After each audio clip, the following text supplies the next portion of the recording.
Hello everyone, welcome back to my channel that is Biology Achievers. My name is Simmi Singh. आज का जो video है वो है ग्लाइकोलिसिस के बारे में। ग्लाइकोलिसिस का प्रोसेस क्या होता है, क्यों ज़रूरी होता है और क्या क्या इसमें एंजाइमेटिक रिएक्शंस होती हैं जो कि एक सीरीज़ में चलती है रिएक्शन, और उसमें हर एक स्टेप में एक पर्टिकुलर एंजाइम जो है वो इम्पॉर्टेंट रोल प्ले करता है। तो ये सारी चीज़ें हम देखेंगे। सबसे पहले हम ये जानेंगे कि ग्लाइकोलिसिस का जो प्रोसेस है वो क्या होता है और क्यों ज़रूरी होता है। इससे पहले जो 2 वीडियो हैं जिसमें हमने रेस्पिरेशन स्टार्ट किया है, तो फर्स्ट वीडियो जो था वो था इंट्रोडक्टरी पार्ट रेस्पिरेशन का। उसके बाद सेकंड वीडियो जो था उसमें हमने टाइप देखे थे कि रेस्पिरेशन जो है वो 2 कंडीशन में होता है। एक तो तब जब ऑक्सीजन प्रेजेंट हो, तो इस तरीके का जो प्रोसेस है उसको हम जानते हैं एरोबिक रेस्पिरेशन के नाम से। और एक ऐसी कंडीशन होती है जब ऑक्सीजन नहीं पाई जाती है, ऑक्सीजन एब्सेंट होती है, तो इस तरीके का जो प्रोसेस होता है उसको हम जानते हैं एनएरोबिक रेस्पिरेशन के बारे में। और इन दोनों में क्या और डिफरेंस होते हैं, aerobic respiration and anaerobic respiration, वो भी हम पढ़ चुके हैं। उसके बाद जो रेस्पिरेशन का प्रोसेस था उसमें हमने देखा था कि इसमें हमें कोई भी कंपाउंड है उसका ब्रेकडाउन होता है, और उसके ब्रेकडाउन के बाद एक पर्टिकुलर अमाउंट में एनर्जी जो है वो मिलती है। तो वो एनर्जी जो है वो डिफरेंट पाथवे परफॉर्म होते हैं सेल के अंदर में, उसके बाद एनर्जी जो है वो रिलीज़ होती है। तो सबसे फर्स्ट पाथवे जो है वो होता है हमारा ग्लाइकोलिसिस का पाथवे, जिसको हम ग्लाइकोलिटिक पाथवे या फिर ग्लाइकोलिसिस पाथवे के नाम से भी जानते हैं। सो स्टार्ट करते हैं ग्लाइकोलिसिस पाथवे के बारे में। तो इसमें हम देखेंगे कि जो ग्लाइकोलिसिस का पाथवे है वो टोटल 10 स्टेप में होता है। मींस कि 10 रिएक्शन जो है इसमें परफॉर्म होती हैं। पहली 5 रिएक्शन जो है उसको हम बोलते हैं प्रिपरेटरी फेज़। उसके बाद की जो 5 रिएक्शन होती हैं, जो स्टेप होते हैं, उसको हम बोलते हैं पे ऑफ फेज़। प्रिपरेटरी फेज़ कहने का मतलब ये है कि उसमें हम एनर्जी जो है उसका यूटिलाइजेशन करते हैं, मींस इन्वेस्ट करते हैं एनर्जी को, और उसके बाद कुछ कंपाउंड्स जो है उनका फॉर्मेशन होता है। लेकिन जो लास्ट की 5 स्टेप होते हैं उसको हम बोलते हैं पे ऑफ फेज़ या फिर एनर्जी जनरेशन फेज़, बिकॉज वहाँ उस वाले स्टेप्स में जो लास्ट 5 स्टेप होते हैं वहाँ पर एनर्जी जो है वो प्रोड्यूस होती है। अब वो एनर्जी कैसे प्रोड्यूस होती है ये हम 1 बाय 1 रिएक्शन पढ़ेंगे, हर स्टेप को पढ़ेंगे डिटेल में, तब देखते जाएंगे कि पहले कैसे इन्वेस्ट होती है एनर्जी, उसके बाद कैसे उसका फॉर्मेशन होता है। तो ग्लाइकोलिसिस की अगर डेफिनेशन की हम बात करें तो ग्लाइकोलिसिस का मतलब क्या होता है, स्प्लिटिंग और ब्रेकडाउन। यहाँ पर इस तरीके से होगा, या तो हम स्प्लिटिंग बोल दें या फिर हम ब्रेकडाउन बोल दें। किसका? शुगर में भी कौन सा शुगर? ग्लूकोज। सो ग्लाइकोलिसिस का जो प्रोसेस है वो स्टार्ट होता है ग्लूकोज से, और ग्लूकोज जो है वो डिफरेंट स्टेप्स के थ्रू जाता है, और उसके बाद एक 3 कार्बन का कंपाउंड जो है उसके 2 मॉलिक्यूल्स का फॉर्मेशन होता है, जिसको हम जानते हैं पाइरूवेट के नाम से। ग्लाइकोलिसिस जो है उसमें यही होता है। लेकिन ये इतना सिंपल नहीं होता, बोल दिया कि ग्लूकोज जो है वो उसका ब्रेकडाउन हो जाता है जिससे पाइरूवेट का फॉर्मेशन होता है। लेकिन इसमें क्या क्या एंजाइम जो है वो इम्पोर्टेंट रोल प्ले करते हैं और कितने स्टेप्स में ये प्रोसेस जो है वो कंप्लीट होता है, वो सारी चीज़ें जो हम पढ़ेंगे उसी को बोलते हैं ग्लाइकोलिसिस पाथवे। सो 1 बाय 1 हम इसमें एक एक स्टेप को देखते जाएंगे, और हर एक स्टेप का जो एक पर्टिकुलर एंजाइम है उसके बारे में भी हम देखेंगे 1 बाय 1। सो ग्लाइकोलिसिस की डेफिनेशन हो गई ब्रेकडाउन या फिर स्प्लिटिंग ऑफ ग्लूकोज या फिर शुगर मॉलिक्यूल। उसके बाद क्या होता है कि a molecule of glucose is degraded in a series of enzyme catalyse reaction to yield 2 molecule of 3 carbon compound pyruvate.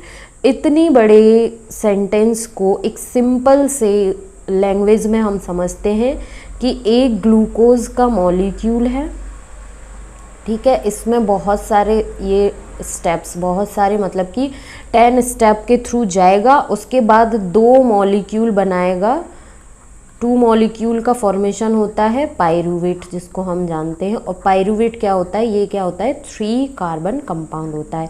क्यों? क्योंकि ग्लूकोज जो है वो 6 कार्बन कंपाउंड है। 6 कार्बन से शुरू होकर 6 कार्बन के कंपाउंड का फॉर्मेशन होता है इस पूरे प्रोसेस में।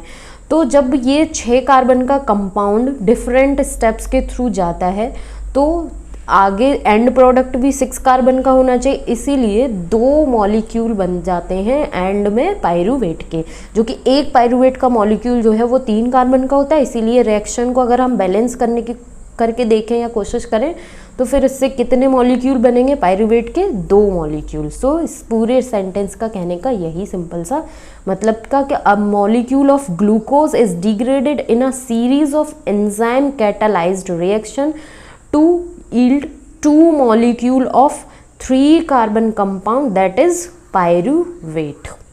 यहाँ तक आई होप कि समझ में आ गया होगा कि ग्लाइकोलिसिस जो है उसका क्या डेफिनेशन होती है और ग्लाइकोलिसिस का जो पाथवे है उसमें अल्टीमेटली हमें करना क्या है, ग्लाइकोलिसिस का जो एंड प्रोडक्ट है उसका फॉर्मेशन करना होता है। Glycolysis is an almost universal central pathway of glucose metabolism. अब इसका कहने का मतलब ये है कि यूनिवर्सल सेंट्रल पाथवे है जब बहुत सारे ऐसे कंपाउंड, ग्लाइकोलिसिस का जो पाथवे है इसमें बहुत सारे ऐसे कंपाउंड का फॉर्मेशन होगा जो अदर पाथवे के लिए एक इंटरमीडिएट कंपाउंड की तरह काम करेंगे। सो अगर यदि ग्लाइकोलिसिस का ही पाथवे परफॉर्म नहीं होगा तो उससे जो बनने वाले कंपाउंड हैं जो अदर पाथवे में इंपॉर्टेंट रोल प्ले कर रहे हैं तो अदर पाथवे की रिक्वायरमेंट जो है वो फुलफिल नहीं होगी। इसीलिए हम बोलते हैं कि ग्लाइकोलिसिस जो है वो एक यूनिवर्सल सेंट्रल पाथवे है ग्लूकोज के मेटाबॉलिज्म का, मीन्स ग्लूकोज के ब्रेकडाउन के लिए।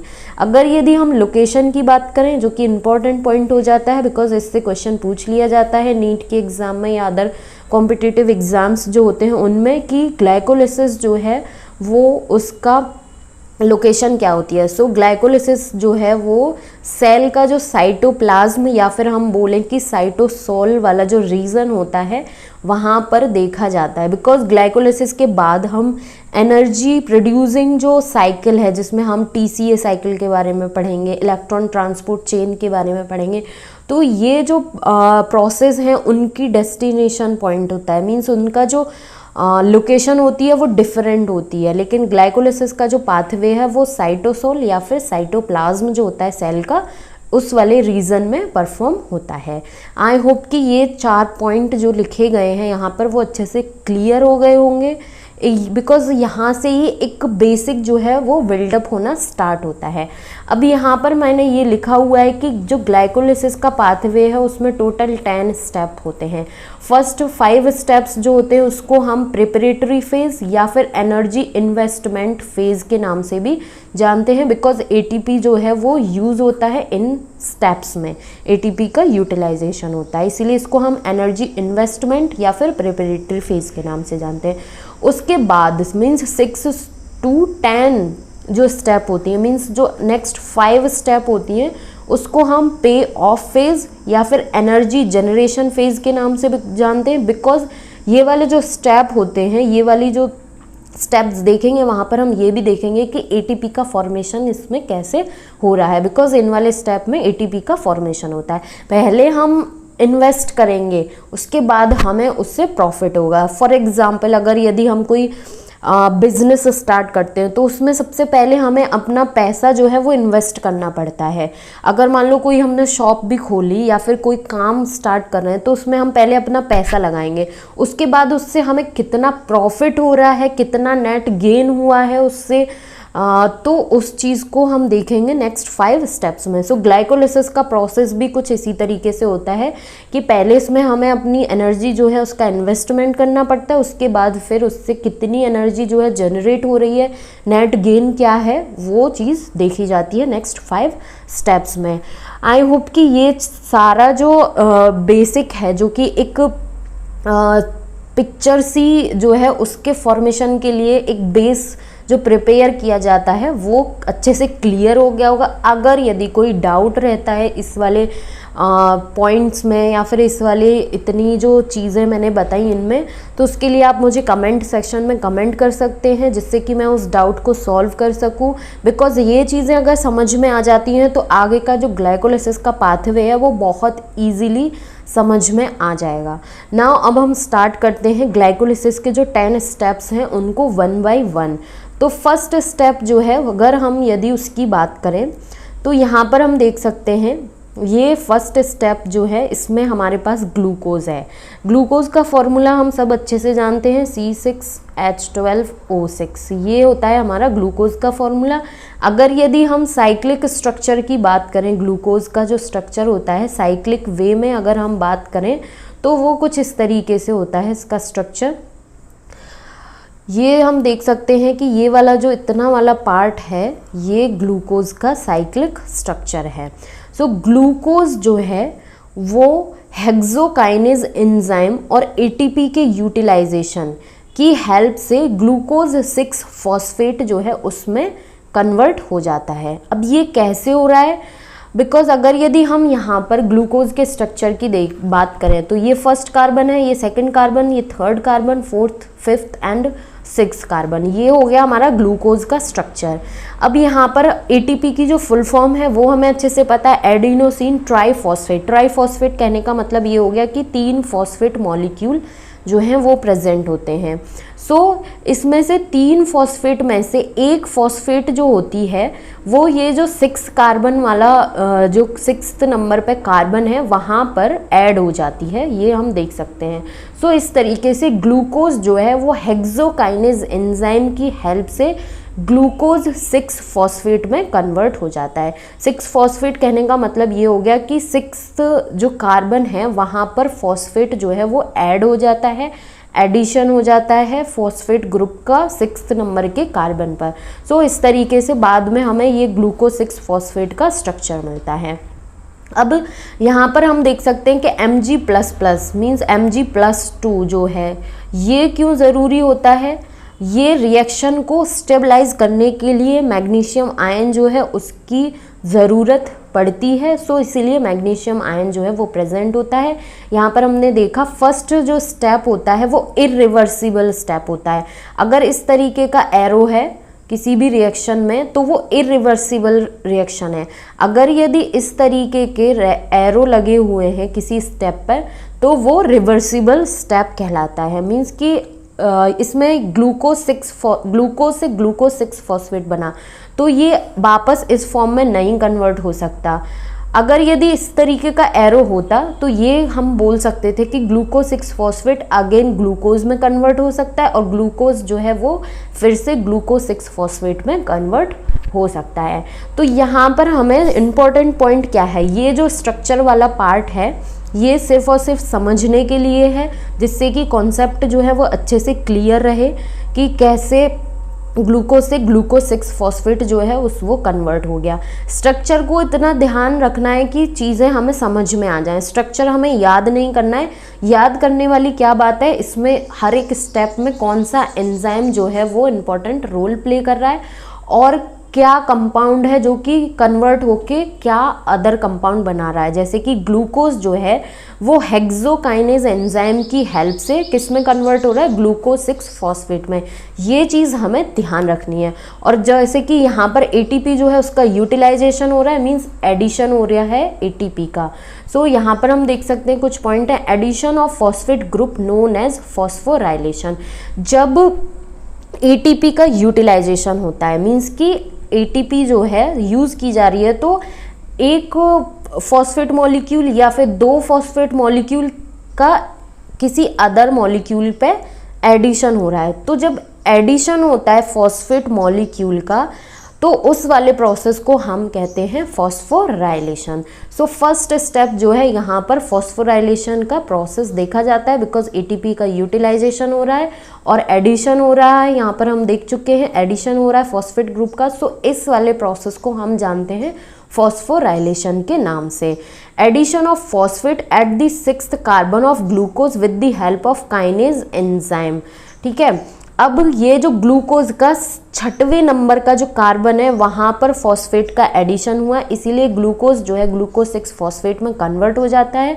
और ये किसकी हेल्प से, एक काइनेज एंजाइम जिसको हम हेक्सोकाइनेज के नाम से जानते हैं, बिकॉज हेक्सो जो है वो 6 के लिए यूज़ किया जाता है। ग्लूकोज जो है वो 6 कार्बन मॉलिक्यूल है, इसीलिए इसको हम हेक्सोकाइनेज के नाम से भी जानते हैं। और Mg++ आयन जो है, मैग्नीशियम आयन जो है, अगर उसकी बात करें तो ये रिएक्शन को स्टेबलाइज करता है। और ये वाला जो स्टेप है वो किस तरीके का स्टेप होता है, ये इरिवर्सिबल स्टेप है, इसके बारे में भी हम देख चुके हैं, ये इरिवर्सिबल स्टेप है। आई होप कि फर्स्ट जो स्टेप है ग्लूकोज का कन्वर्जन जो हो रहा है वो समझ में आया होगा अच्छे से। अगर नहीं भी समझ में आता है तो उसके लिए आप मुझे कमेंट कर सकते हैं, जिससे कि मैं उसको और अच्छे से क्लियर कर सकूं। कोई डाउट रहता है तो उसको भी मैं क्लियर कर सकूं। अभी हम एक एक स्टेप जो है उसको इंडिविजुअली पढ़ रहे हैं। At the end of this video मैंने एक पूरा वीडियो ग्लाइकोलिसिस जो साइकिल है उसका पूरा चार्ट भी बना के रखा है, और साथ में उसके एंजाइम्स जो है हर एक स्टेप के वो भी लिखे हुए हैं, जिससे कि इजीली समझ में आएगा। एक एक स्टेप हम इसीलिए पढ़ रहे हैं ताकि अच्छे से हमारे कॉन्सेप्ट्स जो हैं वो क्लियर होते चलें। सो नाउ नेक्स्ट स्टेप की तरफ मूव करते हैं, जो कि है सेकंड स्टेप।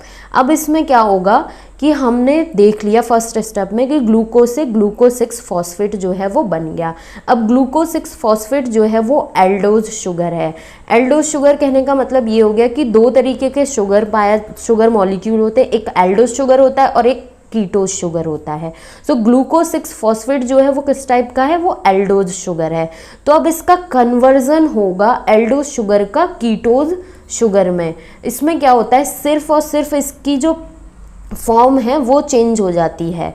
तो यहाँ पर कन्वर्जन होगा ग्लूकोज 6 फॉस्फेट का किसमें, फ्रक्टोज 6 फॉस्फेट। और फ्रक्टोज 6 फॉस्फेट क्या है, वो एक कीटोज शुगर है। तो इस वाले स्टेप में हम बोल सकते हैं कि एल्डोज शुगर से कीटोज शुगर बन रहा है, या फिर ग्लूकोज 6 फॉस्फेट से फ्रक्टोज 6 फॉस्फेट बन रहा है। बिकॉज ये छोटे छोटे टर्म्स होते हैं जो कि क्वेश्चन जो है उसमें कन्फ्यूज़न क्रिएट करने के लिए ही बनाए जाते हैं। तो यहाँ पर हम देख सकते हैं कि ये जो है अब इसके कन्वर्जन में फॉस्फोहेक्सोज आइसोमरेज एंजाइम जो है वो इन्वॉल्व होता है। फॉस्फोहेक्सोज इसीलिए बोला है बिकॉज 6 कार्बन का जो है ग्लूकोज 6 फॉस्फेट जो है वो 6 कार्बन मॉलिक्यूल है, और फॉस्फेट जो है उसमें ऐड है, इसीलिए इसको हम फॉस्फोहेक्सोज आइसोमरेज के नाम से जानते हैं। ये एंजाइम जो है वो इम्पॉर्टेंट रोल प्ले करता है। फर्स्ट स्टेप देखा था हमने कि वो इरिवर्सिबल स्टेप था, लेकिन जो सेकंड स्टेप है वो रिवर्सिबल स्टेप होता है, बिकॉज ग्लूकोज 6 फॉस्फेट जो है वो फ्रक्टोज 6 फॉस्फेट में कन्वर्ट हो सकता है, और फ्रक्टोज 6 फॉस्फेट जो है वो ग्लूकोज 6 फॉस्फेट में भी कन्वर्ट हो जाता है अगर यदि नीड होगी तब। सो यहाँ पर हम स्ट्रक्चरल वे पर अगर देखें इसका, तो यहाँ पर हम देख सकते हैं कि ये वाला जो स्ट्रक्चर है वो किसका है, ग्लूकोज 6 फॉस्फेट का। यहाँ पर ये फॉस्फोहेक्सोज आइसोमरेज जो एंजाइम है वो इन्वॉल्व होगा, और उसके बाद इस तरीके से हमें फ्रक्टोज 6 फॉस्फेट जो है वो मिल जाएगा। ये फ्रक्टोज 6 फॉस्फेट जो है वो एक कीटोज शुगर है, और ग्लूकोज 6 फॉस्फेट जो है वो एल्डोज शुगर है। इस तरीके से सेकंड स्टेप जो है वो कंप्लीट होती है कि कन्वर्जन हो रहा है। यहाँ पर पहले उसमें जो था स्टेप जो था उसमें फॉस्फोराइलेशन देखा हमने, फॉस्फेट का एडिशन, उसके बाद अब इसका कन्वर्जन हो चुका है। नाउ थर्ड स्टेप की तरफ मूव करते हैं, तो इसमें अगेन क्या होगा, फॉस्फोराइलेशन। अब जो फ्रक्टोज 6 फॉस्फेट है इसका फॉर्मेशन हम देख चुके हैं, ठीक है। एक मिनट,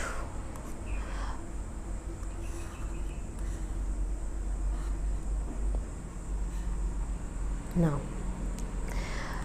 फ्रक्टोज 6 फॉस्फेट जो है उसका कन्वर्जन हो चुका है, मींस इसका फॉर्मेशन हम देख चुके हैं। अब इसका फॉस्फोराइलेशन होगा अगेन। फॉस्फोराइलेशन होगा मींस एटीपी जो है उसका अगेन यूटिलाइजेशन होगा। तो इसमें कौन सा एंजाइम जो है वो इन्वॉल्व हो रहा है, एटीपी का यूटिलाइजेशन। फॉस्फोराइलेशन का मतलब ये है कि फर्स्ट स्टेप में देखा तो एक फॉस्फेट मॉलिक्यूल जो है उसका एडिशन हो गया। अब नेक्स्ट स्टेप में भी फॉस्फोराइलेशन हो रहा है, मींस कि एक और फॉस्फेट जो मॉलिक्यूल है उसका एडिशन होगा। सो फ्रक्टोज 6 फॉस्फेट जो है वो फॉस्फोफ्रक्टोकाइनेज काइनेज जहाँ पर वर्ड एंजाइम यूज़ हो रहा होगा, आंख बंद करके सिर्फ हमें ये समझना है कि यहाँ पर एटीपी का यूटिलाइजेशन हो रहा है, और जब एटीपी का यूटिलाइजेशन हो रहा है तो इस स्टेप को हम फॉस्फोराइलेशन के नाम से जानते हैं। सो फ्रक्टोज 6 फॉस्फेट जो है वो कन्वर्ट हो जाएगा किसमें, फ्रक्टोज 1,6 बिस फॉस्फेट। अब बिस जो होता है, या फिर इसको हम डाई फॉस्फेट के नाम से भी जानते हैं, बिकॉज अभी तक हम देख रहे थे कि एक ग्रुप जो है वहाँ पर सिर्फ एक फॉस्फेट ग्रुप का एडिशन हुआ है, लेकिन अब अगेन फॉस्फोराइलेशन का स्टेप हो रहा है, मीन्स कि दो जगह पर फॉस्फेट ग्रुप जो है उसका एडिशन हो रहा है। सो एक तो फर्स्ट कार्बन जो है वहाँ पर एडिशन हो रहा है, और एक 6 पे तो हम पहले स्टेप से देखते आ रहे हैं कि 6 नंबर के कार्बन जो है उस पर फॉस्फेट का एडिशन हो गया है। अब एडिशनल जो एक फॉस्फेट ग्रुप ऐड हो रहा है वो कौन से कार्बन पर हो रहा है, फर्स्ट कार्बन पर। सो इसीलिए ये फ्रक्टोज 6 फॉस्फेट जो है वो किस में कन्वर्ट हो जा रहा है, फ्रक्टोज 1,6 बिस फॉस्फेट या फिर डाईफॉस्फेट बोल सकते हैं। और कौन सा एंजाइम इसमें इंपॉर्टेंट रोल प्ले कर रहा है, फॉस्फोफ्रक्टोकाइनेज। अब फॉस्फोफ्रक्टोकाइनेज जो है उसको हम शॉर्ट में PFK1 के नाम से भी जानते हैं। अगर यदि हम स्ट्रक्चरल बेसिस पे देखें तो ये वाला स्ट्रक्चर हम देख चुके हैं, फ्रक्टोज 6 फॉस्फेट का ये स्ट्रक्चर है। जब इसके फर्स्ट कार्बन पर एक और फॉस्फेट ग्रुप जो है वो ऐड हो जाएगा तो वो कुछ इस तरीके से स्ट्रक्चर होगा, जो कि हमारा fructose 1,6 bis phosphate. Means first carbon जो है यहाँ पर भी फॉस्फेट ग्रुप ऐड हो रखा है, और 6th कार्बन जो है वहाँ पर भी फॉस्फेट ग्रुप ऐड हो रखा है, और एटीपी का यूटिलाइजेशन हो रहा है। सो एटीपी जो है वो एडीपी में कन्वर्ट हो जाता है। Mg++ आयन अगेन यूज हो रहा है, बिकॉज ये जो मैग्नीशियम आयन है वो रिएक्शन को स्टेबलाइज करता है। और PFK1 जो है उसको हम शॉर्ट में लिख रखे हैं, जो कि फुल फॉर्म होती है फॉस्फोफ्रक्टोकाइनेज एंजाइम की। ये हो गया। अब यहाँ पर हमें ये ध्यान रखना है कि जैसे फर्स्ट स्टेप में फॉस्फोराइलेशन हो रहा था वो भी इरिवर्सिबल रिएक्शन थी, थर्ड स्टेप जो है वहाँ पर भी फॉस्फोराइलेशन हो रहा है, तो ये भी इरिवर्सिबल रिएक्शन है, स्टेप है।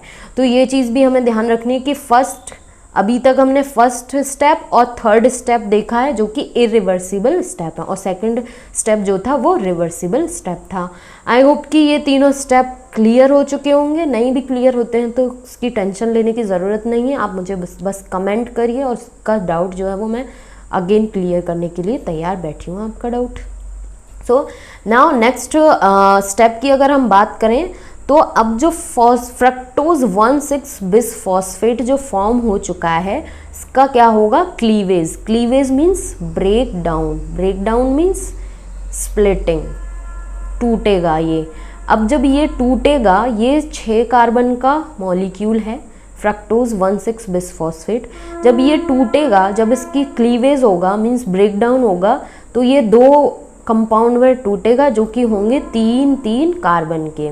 तो अब देखते हैं कि ये जो इसका क्लीवेज है वो मीन्स ब्रेक डाउन होने के बाद क्या क्या बना रहा है।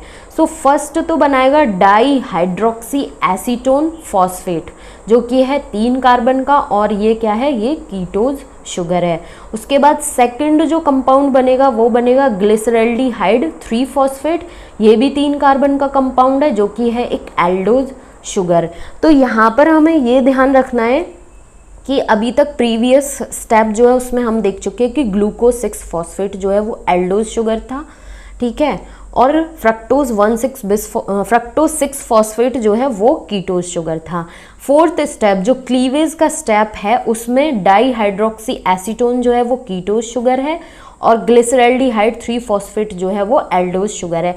बिकॉज मैं इसलिए यहाँ पर ये सारी चीज़ें क्लियर करती हुई जा रही हूँ कि जब एक क्वेश्चन अराइज होता है तो उसमें बच्चे को फंसाने के लिए इसी तरीके से टर्म्स जो हैं उनको ऐड कर दिया जाता है कि ग्लिसरल्डिहाइड 3 फॉस्फेट एक एल्डोज शुगर है। अगर मान लो इसकी जगह एल्डोज की जगह ग्लिसरल्डिहाइड 3 फॉस्फेट तो दे दिया, लेकिन उसको कीटोज शुगर ऐड कर दिया, तो ये स्टेटमेंट क्या हो जाएगा, ये स्टेटमेंट हो जाएगा रॉन्ग। और अगर इस तरीके से कोई कंफ्यूजिंग क्वेश्चन जो है वो बना दिया जाता है किसी भी तरीके के एग्जाम में, तो बच्चा कंफ्यूज होगा तो गलत करके आएगा तो मार्क्स कट जाएंगे। सो इसीलिए आपको ये सारे पॉइंट जो हैं वो अच्छे से ध्यान में रखते हुए पाथवे जो है उसको पढ़ना है। ये पाथवे बहुत सिंपल है, एक एक स्टेप हम पढ़ रहे हैं तब थोड़ा हमें लग सकता है कि कंफ्यूजिंग है या फिर थोड़ा बोरिंग है, लेकिन जब हम इस वीडियो का एंड तक पहुंचेंगे, जब एक पूरे सीक्वेंस में इस पाथवे को हम देखेंगे तो वहाँ पर हमें समझ में आएगा कि एक एक स्टेप को पढ़ना कितना ज़रूरी था। सो मूव अब हम लौट कर आ जाते हैं अपने स्टेप पे। तो क्लीवेज में देख रहे हैं कि एक कंपाउंड बना डाईहाइड्रोक्सी एसीटोन फॉस्फेट जो कि 3 कार्बन का, जो कि है कीटोज शुगर। उसके बाद दूसरा जो कंपाउंड फॉर्म हो रहा है वो है ग्लिसरल्डिहाइड 3 फॉस्फेट जो कि अगेन है 3 कार्बन का, लेकिन क्या है, एल्डोज शुगर। यहाँ पर एल्डोलेज नाम का एंजाइम जो है वो इम्पॉर्टेंट रोल प्ले करेगा। और क्या कहते हैं जिसको हम एक और नाम से जानते हैं, फ्रक्टोज 1,6 बिसफॉस्फेट एल्डोलेज, इसके नाम से भी जानते हैं या फिर सिंपली हम एल्डोलेज के नाम से भी जानते हैं। और ये रिएक्शन जो है वो रिवर्सिबल रिएक्शन है। रिवर्सिबल कहने का मतलब ये हो गया कि इस तरीके से है, इसमें क्या होता है कि ये जो डाईहाइड्रोक्सी एसीटोन है वो पाथवे में आगे चल के रन नहीं होता है, सिर्फ और सिर्फ ग्लिसरल्डिहाइड 3 फॉस्फेट जो है वो आगे रन होता है। इसीलिए ये जो है डाईहाइड्रोक्सी एसीटोन जो है वो ग्लिसरल्डिहाइड 3 फॉस्फेट जो है उसमें कन्वर्ट हो जाता है। सो ये स्टेप क्या होता है, ये रिवर्सिबल रिएक्शन है या फिर रिवर्सिबल स्टेप है। अभी तक हम देख रहे थे कि एक एक मॉलिक्यूल चला रहा था, लेकिन क्लीवेज के बाद 3-3 कार्बन के 2 कंपाउंड बने। सो एक मॉलिक्यूल ग्लिसरल्डिहाइड 3 फॉस्फेट का बना, एक मॉलिक्यूल डाईहाइड्रोक्सी एसीटोन का बना। लेकिन डाईहाइड्रोक्सी एसीटोन जो है वो पाथवे में रन नहीं होता है, अदर कंपाउंड्स नहीं फॉर्म करता है, जबकि ये कन्वर्ट हो जाता है ग्लिसरल्डिहाइड 3 फॉस्फेट में। सो पहले से एक ग्लिसरल्डिहाइड मॉलिक्यूल तो हमारे पास था ही था, और ये वाला डाईहाइड्रोक्सी एसीटोन जो फॉस्फेट है वो भी कन्वर्ट हो जाता है ग्लिसरल्डिहाइड 3 फॉस्फेट में। तो इस तरीके से क्या होता है कि 2 मॉलिक्यूल जो हैं वो आगे पाथवे में 2 मॉलिक्यूल के हिसाब से कैलकुलेशन चलती है, और 2 मॉलिक्यूल ग्लिसरल्डिहाइड 3 फॉस्फेट जो है उसके पार्टिसिपेट करते हैं आगे के स्टेप्स में, मींस आगे का जो पाथवे रन होता है उसमें। तो यहाँ पर ये चीज़ भी ध्यान रखनी है कि इस वाले प्रोसेस के इस स्टेप के बाद ग्लिसरल्डिहाइड 3 फॉस्फेट के 2 मॉलिक्यूल जो हैं वो रन होंगे पाथवे में। नाउ अब मूव करते हैं नेक्स्ट स्टेप की तरफ। यहाँ पर हम देख रहे हैं कि अभी हम तो ये तो देख चुके हैं कि डाईहाइड्रोक्सी एसीटोन फॉस्फेट जो है वो ग्लिसरल्डिहाइड 3 फॉस्फेट में कन्वर्ट हो जाता है। सो नेक्स्ट स्टेप भी उसी पर है कि inter conversion of triose phosphate. Triose phosphate means triose किसके लिए यूज़ किया जाता है, 3 के। जैसा कि हम देख चुके हैं ये भी 3 कार्बन का कंपाउंड है और ये भी 3 कार्बन का कंपाउंड है, इसीलिए इसको हम ट्रायोज फॉस्फेट के नाम से जानते हैं इन मॉलिक्यूल्स को। अब डाईहाइड्रोक्सी एसीटोन जो है वो पाथवे में आगे रन नहीं होता है, इसलिए इसका इंटर कन्वर्जन हो जाता है किसमें, ग्लिसरल्डिहाइड 3 फॉस्फेट में। किसकी, कौन सा एंजाइम जो है वो उसकी हेल्प से होता है, triose phosphate isomerase. Triose phosphate isomerase enzyme की हेल्प से डाईहाइड्रोक्सी एसीटोन फॉस्फेट जो है वो ग्लिसरल्डिहाइड 3 फॉस्फेट में कन्वर्ट हो जाता है। सो यहाँ से अब क्या है, 2 मॉलिक्यूल जो है उसके ग्लिसरल्डिहाइड 3 फॉस्फेट जो है उसके 2 मॉलिक्यूल अब आगे के पाथवे में रन होंगे। 2 मॉलिक्यूल जो है उसके हिसाब से ही सारी कैलकुलेशन जो है वो चलेगी ना। ये जो फर्स्ट 5 स्टेप थे, फर्स्ट से लेके 5 स्टेप, ये कौन सी फेज़ थी, इसको हम बोलते हैं प्रिपरेटरी फेज़ या फिर एनर्जी इन्वेस्टमेंट फेज़। बिकॉज हमने देखा था फर्स्ट स्टेप में फॉस्फोराइलेशन हुआ था और थर्ड स्टेप जो था उसमें फॉस्फोराइलेशन हुआ। फॉस्फोराइलेशन कहने का मतलब एटीपी का यूटिलाइजेशन। तो एटीपी जो है एनर्जी की फॉर्म होती है, तो एटीपी का यूटिलाइजेशन हुआ मींस हमने एनर्जी जो है वो इन्वेस्ट की। मतलब कि कोई बिजनेस अगर हम स्टार्ट कर रहे हैं तो उसमें हमने पहले अपना पैसा लगाया, पैसा लगाने के बाद अब हम ये देखेंगे कि उस पैसे को लगाने के बाद कितना हमें उससे प्रॉफिट मिल रहा है। सो नेक्स्ट जो स्टेप्स होंगे 6 से लेके 10 तक के, ये वाले स्टेप्स का जो फेज़ होगा उसको हम बोलते हैं प्रिपरेटरी पे ऑफ फेज़ या फिर energy generation phase. So move करते हैं नेक्स्ट स्टेप की तरफ, जो कि है 6th नंबर का स्टेप। 6th नंबर का जो स्टेप है इसको हम बोलते हैं ऑक्सीडेशन ऑफ ग्लिसरैल्डिहाइड 3 फॉस्फेट। जो ग्लिसरैल्डिहाइड 3 फॉस्फेट यहाँ पर हमने देखा फॉर्म हुआ, तो इसका क्या होगा, ऑक्सीडेशन।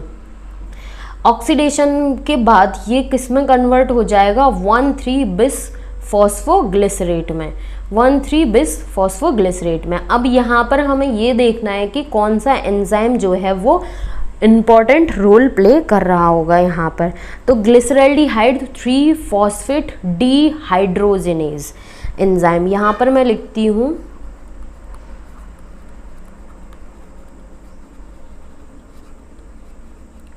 ग्लिसरैल्डिहाइड 3 फॉस्फेट, फॉस्फेट को हम शॉर्ट में इस तरीके से भी लिख सकते हैं, फॉस्फेट डीहाइड्रोजिनेज।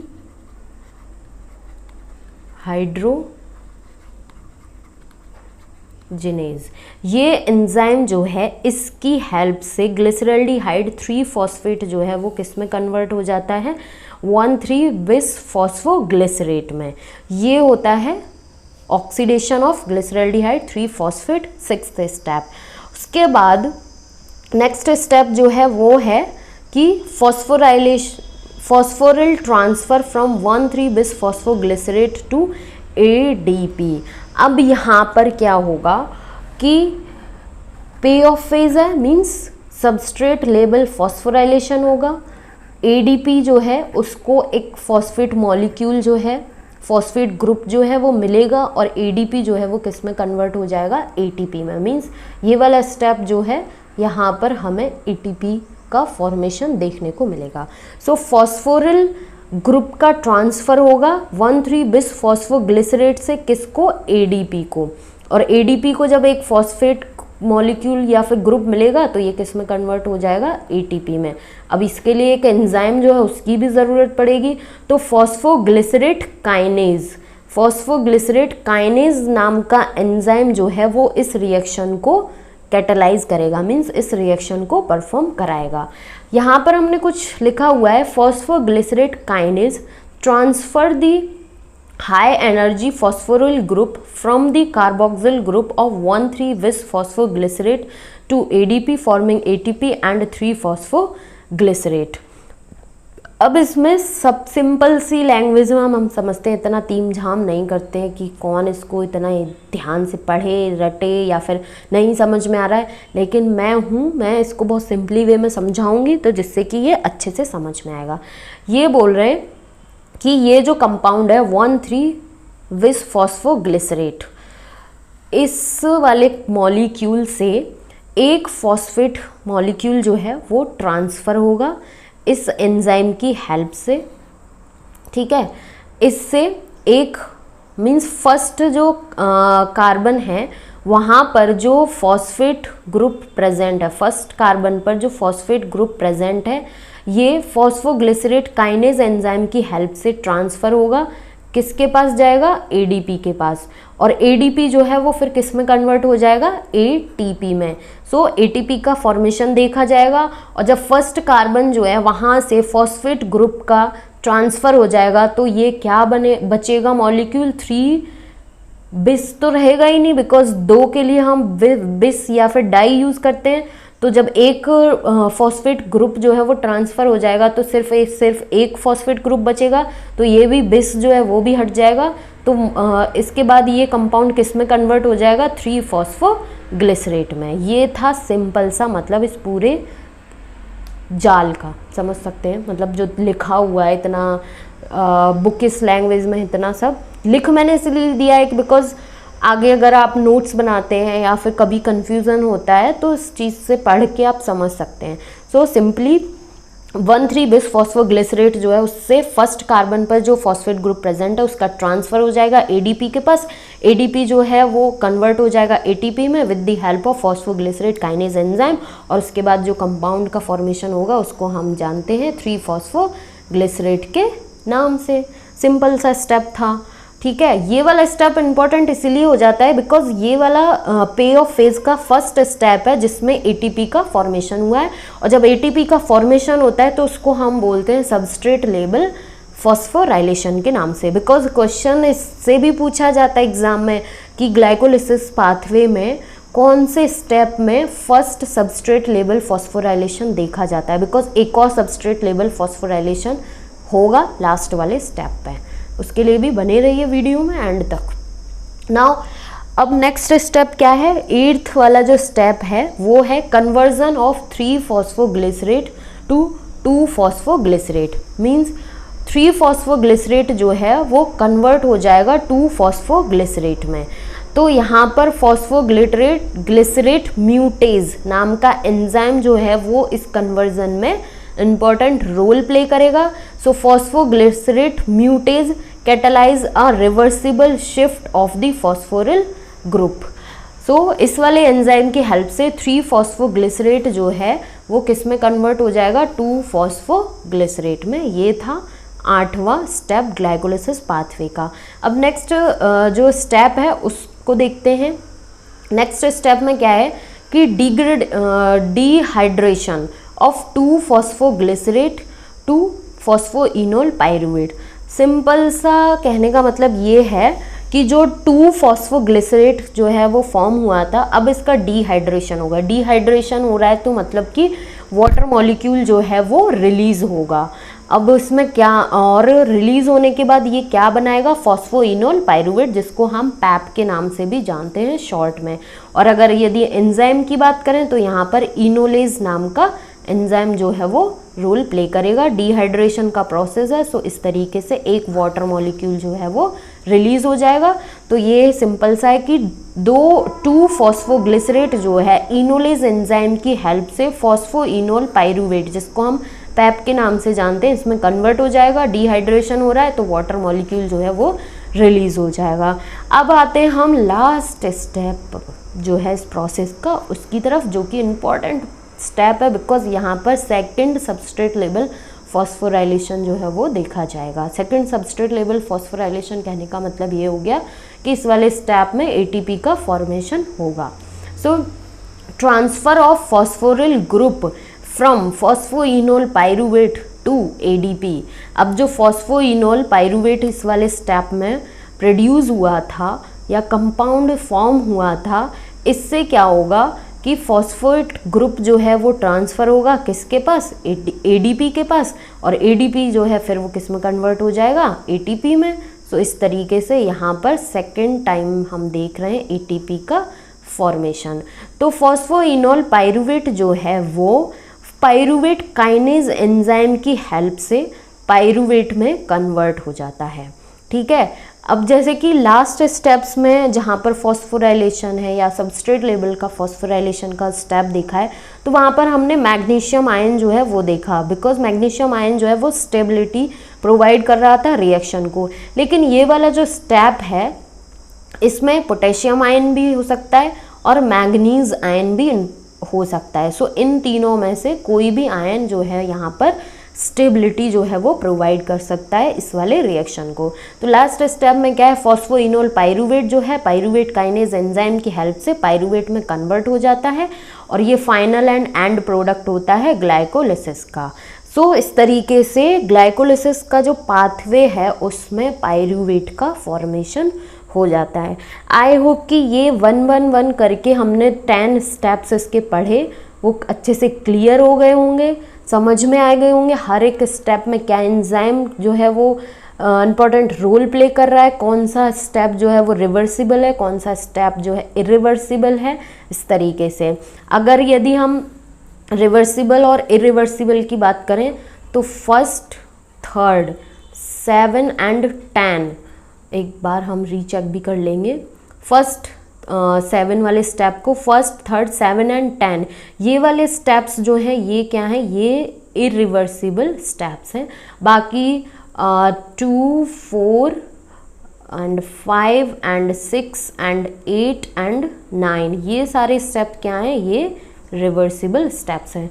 सो एक बार रीचेक भी कर लेते हैं 7 वाले स्टेप को।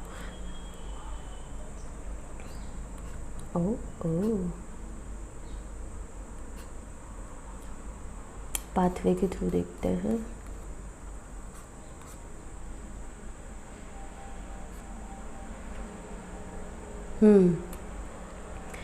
इस वाले में हम देख सकते हैं कि 10 वाला जो है स्टेप ये इरिवर्सिबल है, ठीक है।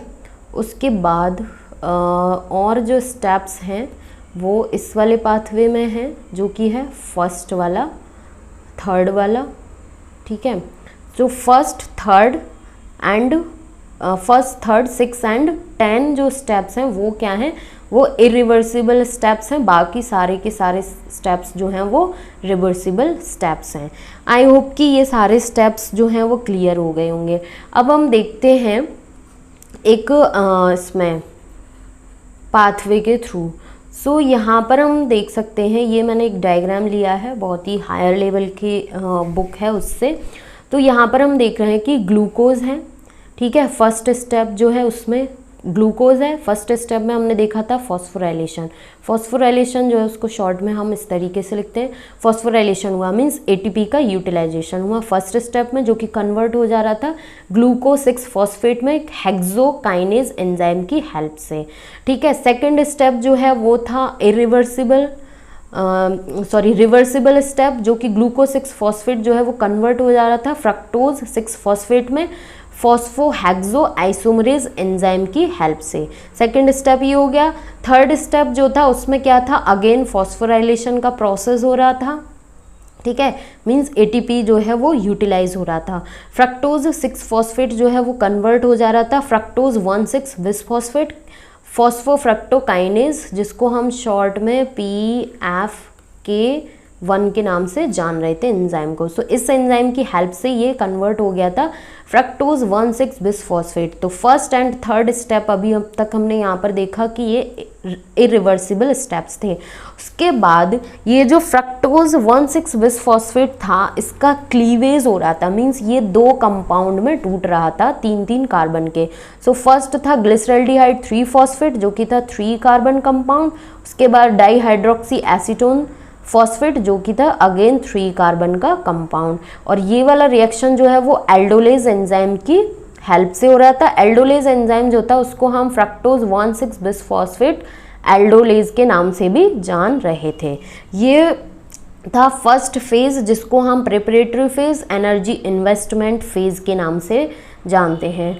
आगे के स्टेप की बात करें तो ये वाला स्टेप जो है वो कहला रहा था पे ऑफ फेज या फिर एनर्जी जनरेशन फेज।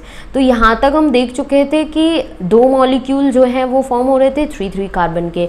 अब ये वाला जो स्टेप है, ग्लिसरल्डिहाइड 3 फॉस्फेट जो है वो कन्वर्ट हो जा रहा, डाईहाइड्रोक्सी एसीटोन फॉस्फेट जो है वो कन्वर्ट हो गया था ग्लिसरल्डिहाइड 3 फॉस्फेट में। तो यहाँ पर ये जो 2 लिखा हुआ है, ये मतलब है कि पे ऑफ फेज में ग्लिसरल्डिहाइड 3 फॉस्फेट के 2 मॉलिक्यूल जो हैं वो रन हो रहे हैं। अब ये सारी की सारी कैलकुलेशन जो है वो 2 मॉलिक्यूल जो है उसके अकॉर्डिंग होगी। सो ग्लिसरल्डिहाइड 3 फॉस्फेट जो है वो यहाँ पर किसकी, ग्लिसरल्डिहाइड 3 फॉस्फेट डीहाइड्रोजिनेज एंजाइम की हेल्प से 1,3 बिसफॉस्फोग्लिसरेट में कन्वर्ट हो रहा था और डीहाइड्रोजिनेज एंजाइम की हेल्प से हो रहा था। सो यहाँ पर 2NADH जो है उसका फॉर्मेशन हो रहा है। बिकॉज अभी इस वीडियो में हम एंड में देखेंगे इसका बैलेंस शीट, मीन्स कैलकुलेट करेंगे कितना नेट गेन हुआ ATP का। तो वहाँ पर हमें ये देखना होगा कि जो 1NADH जो होता है वो 3 ATP मॉलिक्यूल के बराबर होता है। तो जब हम कैलकुलेट करने बैठेंगे तो यहाँ पर देखेंगे कि अगर यदि हम इसको देखें तो इससे हमें कितने 6 ATP मॉलिक्यूल्स जो है वो मिलेंगे। लेकिन अभी हम रिएक्शन को देखते हैं तो 1,3 बिसफॉस्फोग्लिसरेट 2 मॉलिक्यूल बनेंगे, ठीक है। तो ये जो है 1,3 बिसफॉस्फोग्लिसरेट जो है यहाँ पर क्या होगा, फर्स्ट सबस्ट्रेट लेवल फॉस्फोराइलेशन होगा, मींस फर्स्ट ATP मॉलिक्यूल जो है वो प्रोड्यूस होगा किसकी हेल्प से, फॉस्फोग्लिसरेट काइनेज एंजाइम की हेल्प से। सो 2 मॉलिक्यूल हैं इसके, तो 2 ATP मॉलिक्यूल जो है इसका फॉर्मेशन होगा। सो 2 ATP मॉलिक्यूल इस वाले स्टेप से हमें मिलेंगे। उसके बाद 3 फॉस्फोग्लिसरेट जो है उसके 2 मॉलिक्यूल बने। अब ये 3 फॉस्फोग्लिसरेट मॉलिक्यूल जो है फॉस्फोग्लिसरेट म्यूटेज एंजाइम की हेल्प से 2 फॉस्फोग्लिसरेट में कन्वर्ट हो जाएगा, जिसके 2 मॉलिक्यूल होंगे। यहाँ पर ये जो है डिहाइड्रेशन का प्रोसेस होगा। डिहाइड्रेशन मीन्स वाटर मॉलिक्यूल जो है वो रिलीज होगा और इनोलेज एंजाइम जो है वो रोल प्ले करेगा इस वाले प्रोसेस में। डिहाइड्रेशन के बाद ये फॉस्फोइनोल पाइरूवेट बनाएगा। फॉस्फोइनोल पाइरूवेट के भी 2 मॉलिक्यूल बनेंगे। अब फॉस्फोइनोल पाइरूवेट जो है वो पाइरूवेट काइनेज एंजाइम की हेल्प से पाइरूवेट में कन्वर्ट हो जाएगा, जो कि फाइनल एंड प्रोडक्ट होता है ग्लाइकोलिटिक पाथवे जो है उसका। लेकिन यहाँ पर सेकंड एटीपी जो है उसका फॉर्मेशन हो रहा है। सो 10 वाला स्टेप जो है उसको हम जानते हैं सेकंड सबस्ट्रेट लेवल फॉस्फोराइलेशन के नाम से। सो अगर यदि हम इस पूरे पाथवे में पे ऑफ फेज की बात करें तो 2NADH से 6 ATP मॉलिक्यूल फॉर्म हुए और फर्स्ट सबस्ट्रेट लेवल फॉस्फोराइलेशन जो है वहाँ से हमें 2 ATP मॉलिक्यूल मिलते हैं और उसके बाद सेकंड सबस्ट्रेट लेवल फॉस्फोराइलेशन जो है यहाँ से हमें 2 ATP मॉलिक्यूल मिलते हैं। सो 6 + 2 + 2 टोटल कितना हो जाता है 10 ATP। ठीक है, 10 ATP मॉलिक्यूल्स जो हैं पे ऑफ फेज में बनते हैं। लेकिन फर्स्ट जो फेज था प्रिपरेटरी फेज जो है उसमें हम 2 ATP मॉलिक्यूल जो है उसका इन्वेस्टमेंट करते हैं। सो अगर यदि हम 10 - 2 करें तो टोटल आ जाता है 8 ATP मॉलिक्यूल्स। सो ग्लाइकोलिसिस का जो पाथवे है उसमें हमें टोटल 8 ATP मॉलिक्यूल जो है उसका नेट गेन होता है। फॉर एग्जाम्पल कि हमने बिजनेस जो भी स्टैब्लिश किया था, जब बिजनेस करना किसी भी बिजनेस में हमने पैसा लगाया था तो उसमें हमने 2 रुपये खर्च किए थे, लेकिन उससे हमें प्रॉफिट होने के बाद 10 रुपये मिले।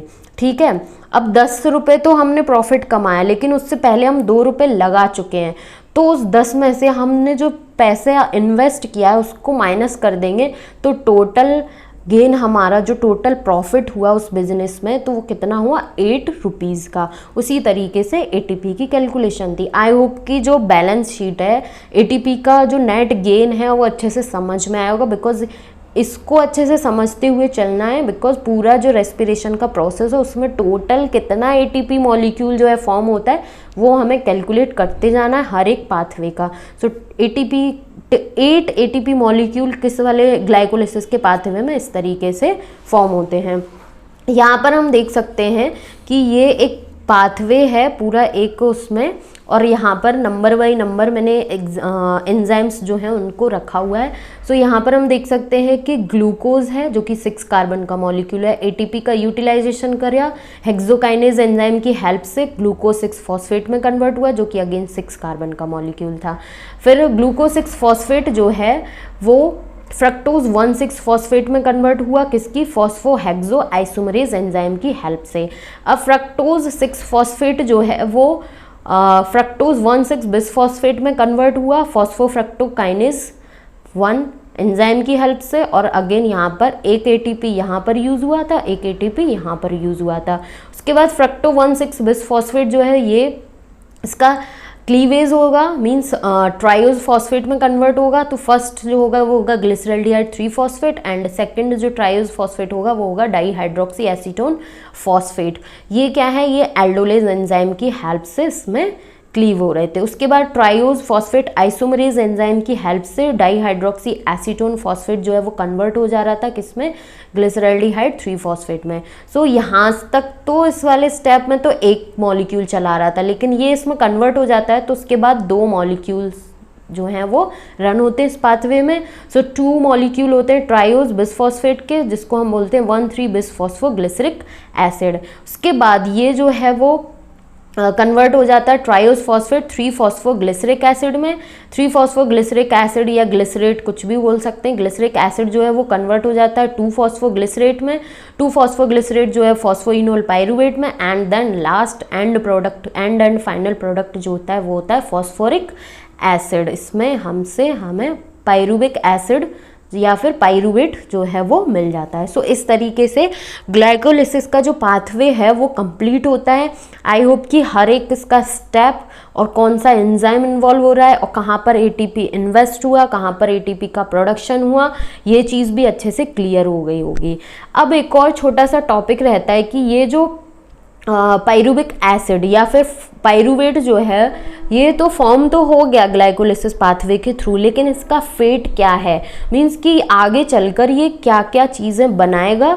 सो फेट ऑफ पायरुवेट अगर हम बात करें तो इसके 3 फेट होते हैं।